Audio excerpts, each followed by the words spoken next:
നിന്നോടാരാ വരാൻ പറഞ്ഞു? ഏട്ടത്തി. അവള് പറയുന്നത് അനുസരിക്കുകയാണോ നിന്റെ പണി? അവൾ എങ്ങനെ പറഞ്ഞെങ്കിൽ എന്നെ വിളിച്ച് ചോദിക്കണ്ടേ? അപ്പൊ ഞാൻ പറഞ്ഞേനല്ലോ വരണ്ടാന്ന്. ബില്ലടയ്ക്കാനുണ്ടെന്ന് പറഞ്ഞു. കാശ് എടുത്ത് എനിക്ക് അയച്ചു തന്നിട്ടുമുണ്ട്. നീ എന്തിനാ അത് വാങ്ങിക്കാൻ പോയത്? അവളുടെ കാശ് നമുക്ക് വേണ്ട. ബില്ല് ശരത്തടച്ചോളും. അടയ്ക്കും. എന്താടി നിനക്കൊരു പുച്ഛം? അവന്റെ കയ്യിൽ ഇട്ടുമൂടാനുള്ള കാശുണ്ടെന്ന് നിനക്കറിയാലോ. അത് ശരിയാ, ഇട്ടുമൂടാനുള്ള കാശുണ്ട്. എല്ലാം ചില്ലറ പൈസയാണെന്ന് മാത്രം. എല്ലാം കൂടെ കൂട്ടിയ ഒരു 10,000 രൂപ കാണും.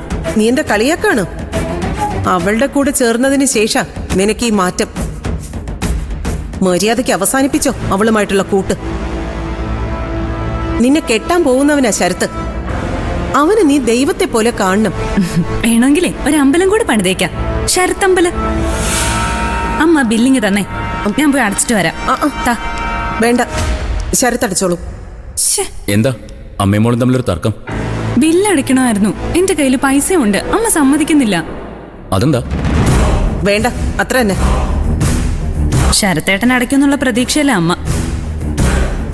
ഇവിടെ മെഷീൻ ശരിയല്ല, ആ ഒരയ്ക്കുന്നതേ.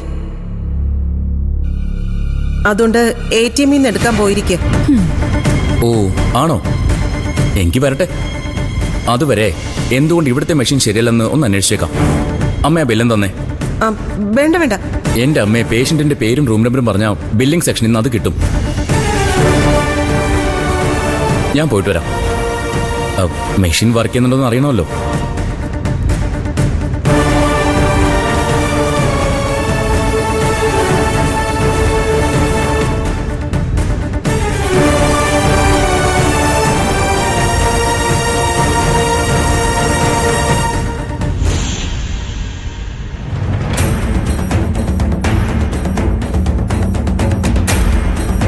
ഇവിടുത്തെ പണിയെല്ലാം കഴിഞ്ഞോ? ഇല്ല. കറികളൊന്നും ഇതുവരെ റെഡിയായില്ലേ? റെഡിയായി. പിന്നെന്താ പണി കഴിഞ്ഞില്ലെന്ന് പറഞ്ഞത്? അതിങ്ങോട്ട് വലിച്ചിട്ടേ. എന്തിന്? തിരിച്ചു ചോദ്യമൊന്നും വേണ്ട, പറയുന്നത് കേട്ടാ മതി. അതിങ്ങോട്ട് വലിച്ചിടാ.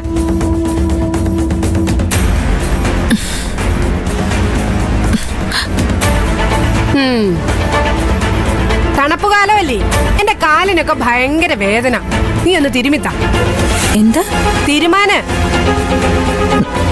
ഇങ്ങനെതാ ഞെക്കി ഞെക്കി അങ്ങോട്ട് മസാജ് ചെയ്യും. രക്തമൊക്കെ അങ്ങോട്ട് ശരിക്കൊന്ന് ഓടട്ടെ. ഞാനൊരു വക്കീല്, അതുകൊണ്ട്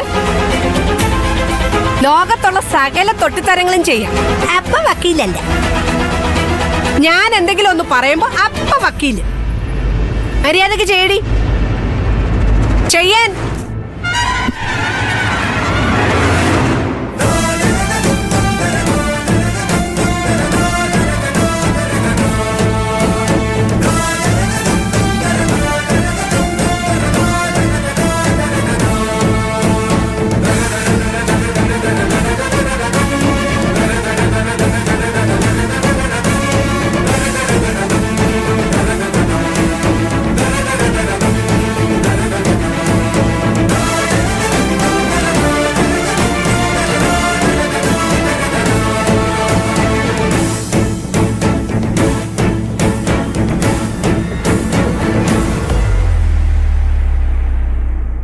മര്യാദയ്ക്ക് ആ ബില്ല് ഞാൻ അടച്ചേനെ. അമ്മയുടെ വാശി കാരണോ സിദ്ധുവേട്ടൻ അടയ്ക്കാൻ പോയത്. പിന്നെ അടയ്ക്കുന്നു.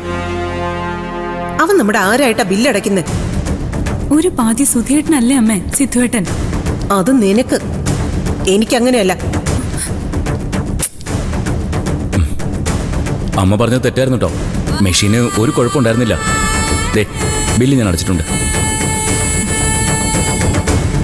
വേണ്ടായിരുന്നു, ഞങ്ങൾക്ക് വേണ്ടി ഇങ്ങനെയൊന്ന് ബുദ്ധിമുട്ടുണ്ടായിരുന്നു. നിങ്ങൾക്ക് വേണ്ടി അല്ലല്ലോ നിത്യ, ദേവിക്ക് വേണ്ടിയല്ലേ? അതുവഴി സുധീറിന് വേണ്ടിയല്ലേ? ആകാശ ശരത്തടച്ചേനെ. ഒന്ന് നിർത്തമ്മേ, ഇത്രയും നേരം ഉണ്ടായിട്ടും അടച്ചില്ലല്ലോ. അവൻ എടുക്കാൻ വേണ്ടി പോയിരിക്കല്ലേ? അമ്മേ, ഈ ആശുപത്രിയുടെ താഴെയുണ്ട് ATM. അതിന് കാസർഗോഡ് വരെയൊന്നും പോണ്ട. ചിലപ്പോ ബാങ്കിൽ പോയതായിരിക്കും.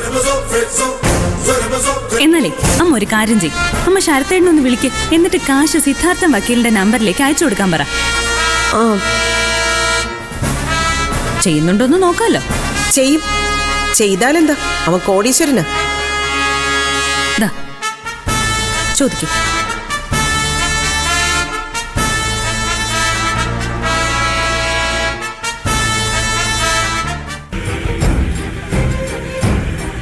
എന്തു പറ്റി? ആ എടുക്കുന്നില്ല, ഡ്രൈവിങ്ങിലായിരിക്കും. അപ്പോഴേ ഡ്രൈവിംഗ് ഒക്കെ കഴിഞ്ഞ് പതുക്കെ വരട്ടെ, നമുക്ക് പോവാം. ആ, ഞാനൊരു ആംബുലൻസ് ഏർപ്പാടാക്കിയിട്ടുണ്ട്. ഈ ഒരു അവസ്ഥയിൽ അതാ നല്ലത്. ശരിയാ. എന്നാ നമുക്ക് ഇറങ്ങിയാലോ? ആ ഇറങ്ങാം. നമുക്ക് അച്ഛൻ്റെ അടുത്തേക്ക് പോവാം. സിദ്ധുട്ടും വാ.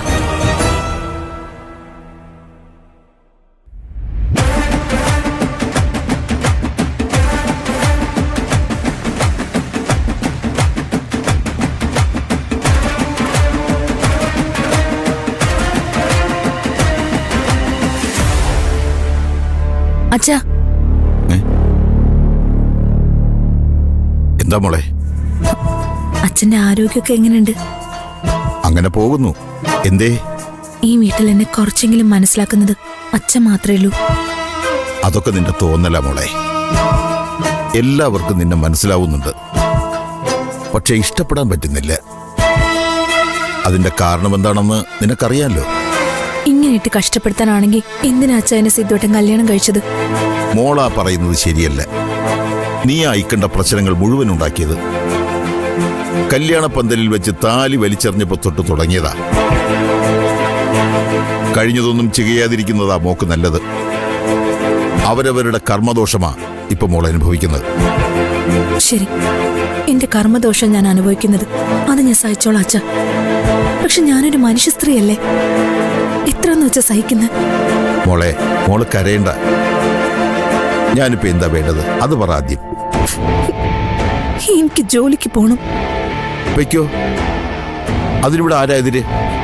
എനിക്ക് സിദ്ധന്റെ കൂടെ പ്രാക്ടീസ് ചെയ്യണം, ജൂനിയറായിട്ട്. ആ, അത് നീ അവനോടല്ലേ ചോദിക്കേണ്ടത്. അച്ഛൻ പറഞ്ഞൊന്ന് സമ്മതിപ്പിക്കണം. ഞാൻ പറയുന്നത് ശരിയല്ല മോളെ. ഒരു ഭാര്യയ്ക്ക് അവളുടെ ആവശ്യം ഭർത്താവിനോട് പറയാൻ ഭർത്താവിന്റെ അച്ഛൻ ശുപാർശ ചെയ്യുന്നത് അത് നാണക്കേടല്ലേ മോളെ? ഒരു ഭാര്യയുടെ സ്ഥാനത്തല്ലല്ലോ എന്നെ സിദ്ധോട്ടം കാണുന്നത്. അതിപ്പോ എന്റെ തെറ്റുകൊണ്ടാണോ? ഞാനിപ്പോ എന്താ വേണ്ടത്? അതിപ്പോ ഞാൻ എങ്ങനെയാ പറയുന്നത്?